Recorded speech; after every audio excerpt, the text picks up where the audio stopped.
বন্ধুরা, আজ আমি আপনাকে থানাকা দেখাবো। থানাকা আমি খোঁজ নিয়ে দেখলাম অনেক আপুরাই এখনও ভালো করে চিনেন না।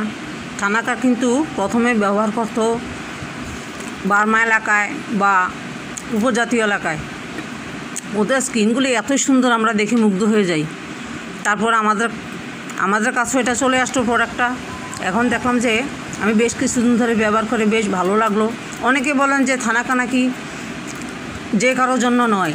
আমি বলবো যে এটা সবার জন্য। আপনার মুখের যে কোনো দাগ, যে কোনো বলিরেখা, ব্রন স্পট, যে কোনো কিছু থেকে আপনার মুখটাকে উজ্জ্বল রাখবে থানাকা। এমনকি সূর্য রশ্মি থেকেও আপনার মুখটাকে সেফ রাখবে। ধীরে ধীরে আপনার মুখের দাগগুলি উঠতে থাকবে, স্কিন ফ্রেশ করতে থাকবে। এবং অনেকে বলেন যে থানাকা ব্যবহার করার পর নাকি তার ত্বকের মধ্যে সামান্য জ্বালা সৃষ্টি হয়। আমি বলবো আপনারা টমেটোর রস দিয়ে থানাকাটা গুলে তারপরে মুখে ইউজ করবেন।